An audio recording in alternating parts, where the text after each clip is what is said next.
Hello friend, चलिए आज की जो है क्लास में हम लोग देख रहे हैं अलाउद्दीन खिलजी की बाजार व्यवस्था। तो सबसे पहले आपने चैनल को लाइक सब्सक्राइब शेयर अगर कर लिया है तो बहुत बहुत धन्यवाद। और अगर आप न्यू व्यूअर हैं तो चैनल को लाइक सब्सक्राइब शेयर कर लीजिएगा। चलिए स्टार्ट करते हैं। तो इसमें क्या है कि अलाउद्दीन जो है खिलजी की बाजार व्यवस्था तो इब्न बतूता की रेहला से मिलता है, इसामी की फुतुह उस सलातीन से मिलता है, बरनी की तारीख फिरोज शाही से मिलता है, अमीर खुसरो की खजाइन फुतूह से मिलता है। ठीक है। इशामी की फजूल सलातीन से रजिया और याकूत का प्रेम संबंध भी लिया गया। आगे बात करते हैं मंडी। तो मंडी जो है अनाज फल एवं सब्जी का अधिकारी जो होता था वो जो है शाहनाए मंडी होता था। ये मंडी लगाता था अलाउद्दीन खिलजी। ठीक है। सराय अदल यानी वस्त्र बाजार जो चरवाना वीस होता था इसका अधिकारी।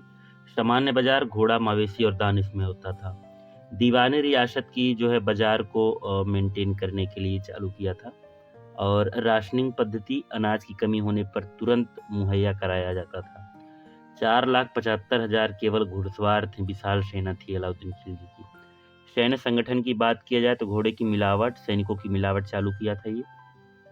राजस्व की बात करते तो उस्र भूमिकर मुस्लिमों कृषकों से लिए जाने वाला और कुल उत्पादन 5 से 10% होता था। खराज की बात करते तो गैर मुस्लिम कृषक से 1/3 या फिर 1/2 होता था।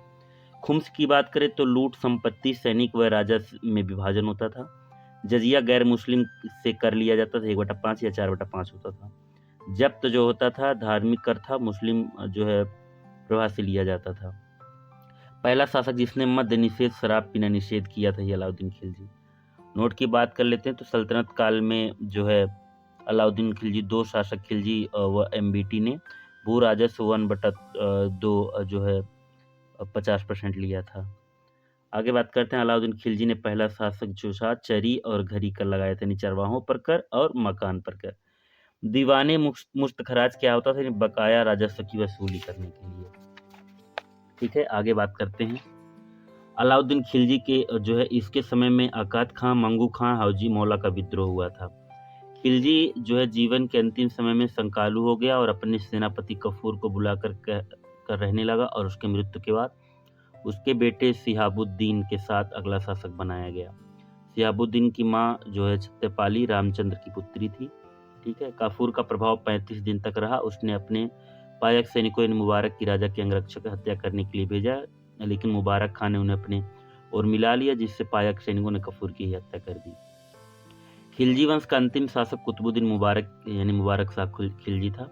शिहाबुद्दीन को अंधा कराकर ग्वालियर के किले में कैद करवा दिया था। और इसका कार्यकाल की बात करें तो 1316 से लेकर 1320 तक था। और खलीफतुल्लाह की उपाधि इसने ग्रहण की थी। इसने स्वयं को खलीफा घोषित किया। इसका निजामुद्दीन औलिया से गहरा मतभेद था मुबारक शाह खिलजी का। और इसकी हत्या खुसरो खां जो है बारादू की जाति का हिंदू था और इस्लाम स्वीकार किया था। आगे बात करते हैं नसरुद्दीन खुसरो शाह का। ठीक है। स्वयं को खलीफा का सेनापति घोषित किया था और हत्या गाजी मलिक के द्वारा की गया था, जो आगे चलकर गयासुद्दीन तुगलक के नाम से प्रसिद्ध हुआ। इसने जैसे ही मुबारक शाह की हत्या की वैसे ही इसकी हत्या कर दी गई नसरुद्दीन खुसरो। आगे बात करते हैं गुजरात के शासक करणदेव की पुत्री देवल देवी का विवाह खिजर खां के साथ हुआ था। मृत्यु के इसके बाद मुबारक शाह ने देवल देवी से विवाह कर लिया और उसके मृत्यु के बाद खुसरो शाह ने देवल देवी से विवाह कर लिया। अब बात करते हैं यहाँ से तुगलक वंश की। तो तुगलक वंश में 8 शासकों ने कुल 94 वर्ष तक राज्य किया। दिल्ली पे सबसे ज्यादा वंश का राज करने वाला ही था तुगलक, और सबसे कम खिलजी। 1320 में और 1314 ईस्वी तक ये था। संस्थापक गयासुद्दीन तुगलक यानी 1320 से लेकर 1325 तक था। यह हिंदू माँ का संतान था। इसने गाजी की उपाधि धारण की थी।